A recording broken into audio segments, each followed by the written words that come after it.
Welcome to Beyond the Monument, the real José Rizal. I'm Patricia Arciaga. I'm Frenchie and Premaylon, and today we're going to talk about José Rizal.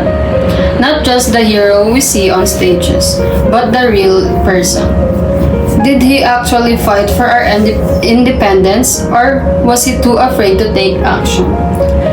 And here's a bigger question. Did we Filipinos choose Rizal as our national hero, or was he made our hero by those in power? That's a great point. We all learned in school that Rizal was executed by the Spanish for inspiring the revolution. But what many don't know is that he actually opposed the 1896 Philippine Revolution and even offered to stop it. So, why do we still call him our greatest hero? To answer that, we'll explore three major ideas. First, Rizal's belief that education, not war, was the key to freedom. Second, why he refused to support the Philippine Revolution. And third, whether his ideas still shape the Philippines today. Let's start with education, something Rizal deeply believed in. Rizal thought that knowledge was the most powerful weapon against oppression. Instead of using violence, he believed that educating Filipinos would help them realize their rights and demand justice. And he practiced what he preached. Rizal was a brilliant student. He spoke multiple languages, studied medicine, and traveled across Europe to learn more about the world. He once said, "He who does not know how to look back at where he came from will never get to his destination." That's why, in Noli Me Tangere, his character Ibarra wanted to build a school. Rizal believed that if Filipinos became educated, they would not need war to gain their freedom. But here's a big question, Frenchie. Was José Rizal's right? Can education alone really change a country? It's complicated. Today, we have more educated Filipinos than ever. We have universities, scholarships, and access to internet. But we still have corruption, poverty, and injustice. So maybe education alone isn't enough? Knowledge is important, but if those in power don't want to change, even the smartest Filipinos can fix the system without an action. That's exactly what historian Renato Constantino argued in Veneration without understanding. He said Rizal was too idealistic.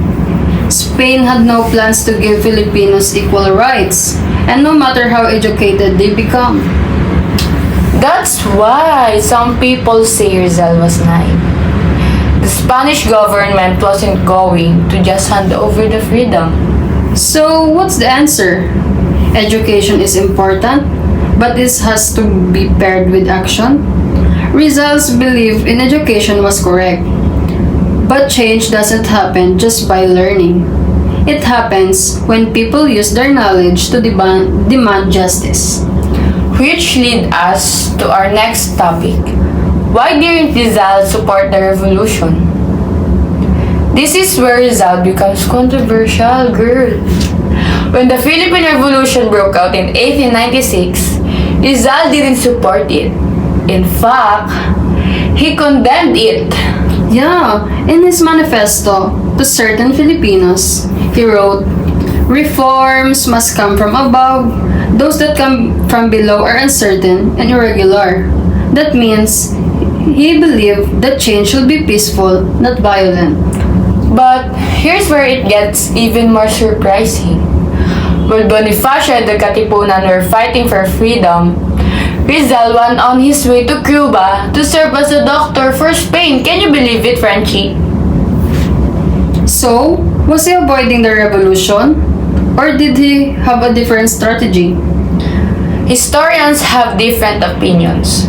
Some say he was strategic, he knew the revolution wasn't ready, and wanted to avoid unnecessary bloodshed. Others say he was too careful and believed too much in peaceful reforms. But here's a twist. Some historians believe Rizal was made our national hero because he didn't support the revolution. That's right! According to Constantino, the Americans promoted Rizal as our national hero in 1901 because he was safe unlike Bonifacio or Aguinaldo. Rizal didn't lead a revolution, so he wouldn't inspire Filipinos to fight against American rule. So, was Rizal wrong? Not necessarily.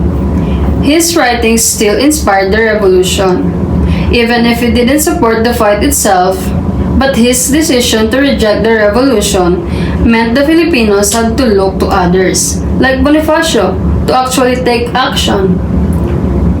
So, if Rizal could see the Philippines today, Frenchie, do you think would he be proud or will he be disappointed? That's a tough question. On one hand, we did gain independence, which was Rizal's ultimate dream.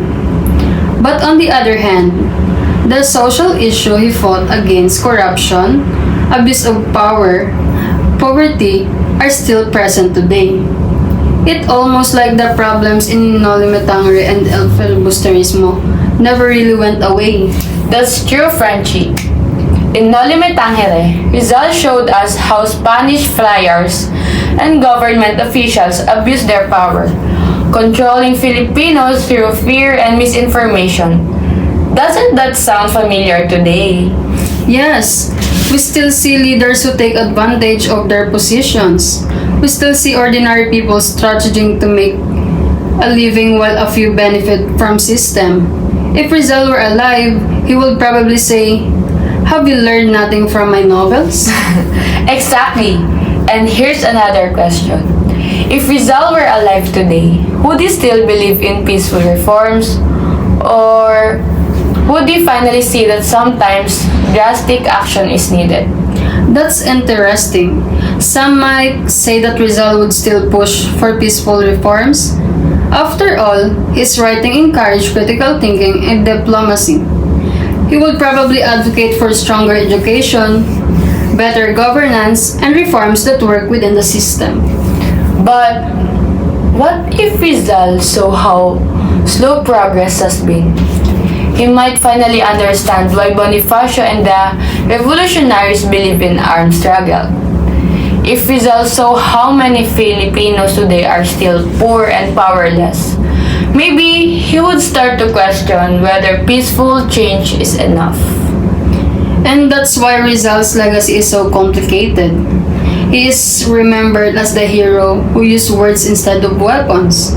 But at the same time, his ideas inspired a revolution, whether he wanted it or not. You're right, Frenchie. And that leads to the most important questions. What should we do with Rizal's legacy today? How do we apply his lessons to the modern Philippines? That's a great question, Pat. First, we need to actually understand Rizal's work, not just memorize facts about his life.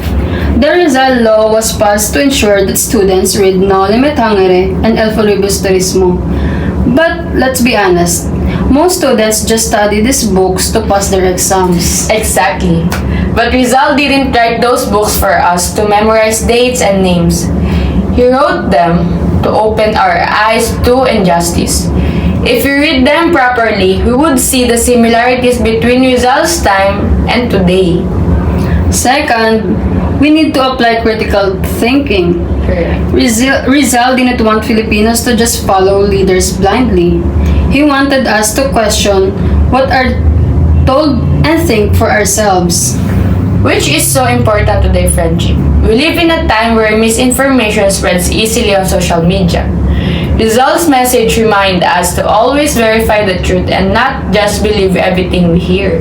And third, we need to take action. Rizal didn't just write about problems. He worked to solve them. He established schools, supported reforms, and even risked his life to spread awareness. If we want real change, we need to do more than just complain about issues. We need to get involved. That's right. Whether it's for voting for the right leaders, pushing for reforms, fighting misinformation, or educating others, we need to be part of the solution. Rizal didn't want Filipinos to be passive. He wanted us to take charge of our own future. So in the end, Rizal's legacy isn't about just about peaceful reforms versus revolution.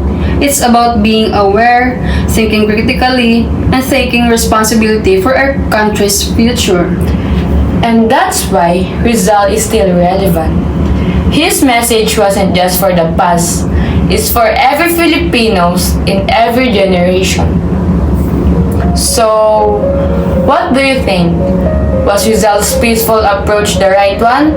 Or did we need leaders like Bonifacio who took action? And more importantly, what are we doing today to continue Rizal's fight for a better Philippines? Thanks for joining us on Beyond the Monument, the real José Rizal.